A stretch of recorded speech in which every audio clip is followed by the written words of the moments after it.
Raquel Scheherazade voltou a se pronunciar sobre a polêmica corrida. Lembra que eu trouxe para vocês o vídeo dela? Vou até deixar na íntegra também esse novo vídeo aqui, onde ela dá detalhes sobre essa situação.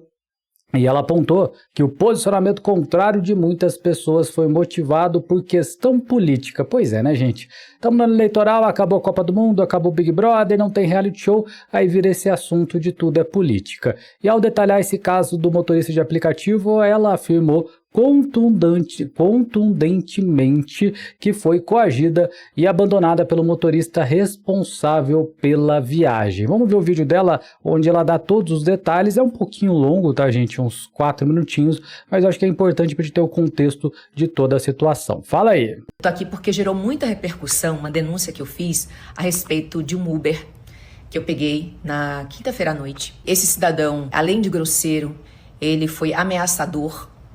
Ele me coagiu e muita gente que, sei lá, talvez odeie a minha pessoa, as minhas preferências políticas, acho que cada um tem a sua.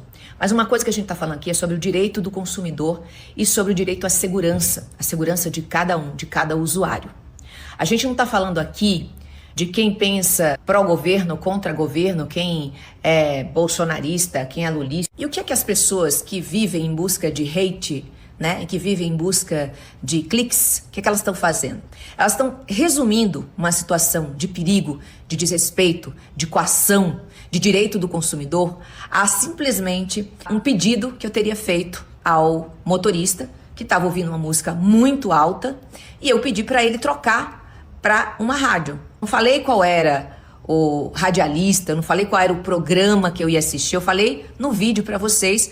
Eu sou muito amiga do Reinaldo Azevedo, eu adoro o programa do Reinaldo Azevedo, mas em nenhum momento eu toquei nesse assunto com o motorista. Eu apenas disse, por favor, o senhor pode colocar na Band News FM? Então, repito, a questão aqui não foi o meu pedido de trocar a estação do rádio, tanto que ele se negou a trocar a estação do rádio e ainda disse assim, quer cancelar a corrida? Eu falei, não, por isso não. Ou seja, eu me dispus a continuar ouvindo aquela música alta porque eu sou uma pessoa muito razoável. Acho que todos os motoristas de Uber que me conhecem, já me prestaram serviço de transporte, todos eles sabem do quanto eu sou respeitosa. Todas as pessoas que me conhecem pessoalmente. Agora, o hater não. O hater ele vai realmente criar um personagem aí, vai criar um caso onde não existe. Todas as pessoas, todos os prestadores de serviço, eu respeito muitíssimo, muitíssimo todos os trabalhadores, porque eu também sou uma trabalhadora. Então, repito, gente, não vamos transformar uma questão de direito do consumidor, não vamos transformar uma questão de segurança do usuário numa questão política. O ódio de vocês está cegando vocês. A questão foi, a corrida foi paga. O Uber, ele dá a opção ao usuário de escolher como ele quer fazer aquela corrida. Então, dentro do valor que você paga o Uber, já está todas aquelas opções. Eu não fiz opção nenhuma, eu não faço exigência nenhuma.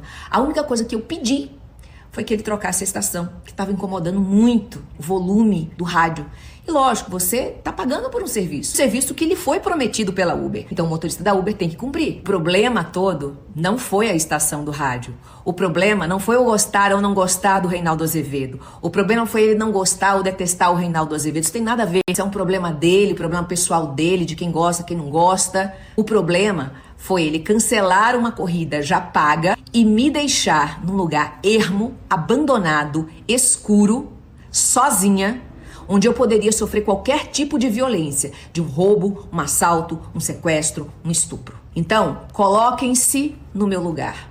E se fosse a sua filha sendo abandonada num lugar ermo, escuro, perigoso, sozinha, por um motorista covarde que não cumpriu as suas obrigações? E se fosse a sua mãe? E se fosse a sua tia? Se fosse a sua esposa, sua companheira, uma mulher em situação de vulnerabilidade, você também concordaria com essa atitude do Uber só porque você discorda da minha posição política? É isso? Então, se eu tenho uma posição política diferente da sua, isso te dá o direito de ir contra os princípios morais mais básicos que existem, onde está a tua humanidade. Repito, não é uma questão política, é uma questão de direito do consumidor.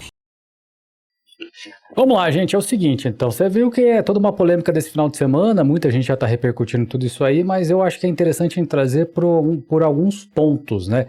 Eu acho que ela está se contradizendo diversas vezes durante a reclamação dela, que ela como consumidora tem o seu direito, mas é importante deixar claro o seguinte, gente, a exposição que a Raquel Sheherazade tem é muito maior que o motorista de Uber, que ainda a gente não sabe a versão dele, certo? E ela, ao mesmo tempo que ela diz que não é questão política, ela no primeiro vídeo ela fala, olha, eu queria ouvir a rádio Band News FM, que é do Reinaldo Azevedo e tudo mais, e aí ela coloca como justificativa os ataques que ela vem sofrendo, questões políticas, mas ela reforça que não tem nada a ver com política a reclamação dela. Então eu não consigo entender qual é a justificativa de Raquel Sheherazade, que ela é muito boa em argumentação, quem assistiu a Fazenda sabe, só que para mim ela está se perdendo nessa história toda, e aí é o seguinte, é um ponto muito específico, gente, a gente tem que ver o lado do trabalhador, ela fala que é uma trabalhadora, eu entendo perfeitamente, e usar essa cartada da sua filha, sua mãe, eu acho que é muito pesado, mas enfim,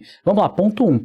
O trabalhador passa 10, 12, 13 horas ali num Uber sentado, um trânsito absurdo, principalmente ali numa cidade como São Paulo, e eu acho que ele deve se dar o direito sim de poder ouvir alguma coisa que dá um pouquinho de tranquilidade para ele. Afinal é o seguinte, ele passa 12 horas ali naquele trânsito caótico, naquele caos todo, naquele desconforto em alguns casos. A Raquel Sheherazade, como alguns que pegam o Uber, passam alguns minutos, 15, 20, 30 minutos no máximo. Então é muito diferente você exigir no ambiente de trabalho da pessoa que ela faça tal coisa, por mais que ela diga que tenha direito pelo fato de ter pego aquela viagem, tá tudo certo. Isso aí não tira o direito dela. Mas o que eu acho um pouco desmedido da Raquel Sheherazade, ela utiliza as redes sociais dela com milhões de seguidores, muita gente, um canhão de mídia, como ela vem sendo repercutido, para detonar um motorista que ainda não teve o lado dele ouvido nessa história toda. Então eu acho que é muito desmedido você pegar um canhão para matar um mosquito, que é o que ela tem feito, dar um tiro de canhão para matar um mosquito. E aí fica jogando essa questão política, por quê? Evidentemente que ela está como pré-candidata a deputada, não sei se é estadual ou federal, mas fica numa situação onde me soa, e aí me soa, tá? Como eleitor, como brasileiro, como parte da sociedade. Me soa que ela está utilizando todo esse contexto, me parece, tá? Que ela está utilizando todo esse contexto para demonstrar, olha, eu sou desse viés político, eu estou sendo perseguida, então para chamar a atenção de potenciais eleitores. Pelo menos é o que está me soando. É a minha opinião, não é a verdade. Quem tem a verdade é os fatos, né? O fato do motorista e o fato da Raquel Sheherazade. Mas nós, e ela que realmente é uma pessoa que respeita a opinião alheia, ela sabe que ela vai respeitar a opinião do próximo, né? Para mim não tem absolutamente nada a ver com viés político, e sim de uma usuária de Uber, de aplicativo de corrida, que exigiu que colocasse numa rádio específica e o rapaz se rejeitou. É desproporcional? Para mim é dos dois lados. Obviamente que é um absurdo a pessoa deixar ao esmo, como ela falou, ali o passageiro ou a passageira, indiferente do gênero, num local perigoso, ponto. Isso ele deve ser punido pela plataforma, mas o ataque ou o contra-ataque ou a reatividade que ela está tendo em relação a esse caso está muito desproporcional. Está muito desproporcional. O fato de que, e me lembra muito a história, assim, não é o mesmo tema, mas me lembra a história do padre Fábio de Mello com o tal biscoito lá, não lembro qual que foi, que utilizou milhões de seguidores para detonar a pessoa. Então, assim, me lembra muito aquele caso em específico, eu acho que ela está muito desproporcional. Por quê? Ela poderia ter resolvido com a plataforma, tirado todos os prints, gravado, feito alguma coisa ali específica demonstrando o caso e resolvido com a plataforma. Ponto. Não precisa vir a público toda hora para isso. Me soa um pouco de biscoitagem, sim, ela pode negar, mas ela tem ali as demandas dela e ela, como diz que é uma trabalhadora, o rapaz também é um trabalhador, seria interessante a gente ver o lado dele. Mas é minha opinião, tá? Me parece muito biscoito da parte dela e ela entendo perfeitamente. Ser abandonado é um absurdo, ele deve ser punido, expulso da plataforma e tudo mais ali, se de fato ela realmente ficou abandonada num local assim que era extremamente perigoso. Como a Elisângela está dizendo no nosso chat aqui, tem que saber o local que é e tudo mais. São Paulo é uma cidade muito grande, né?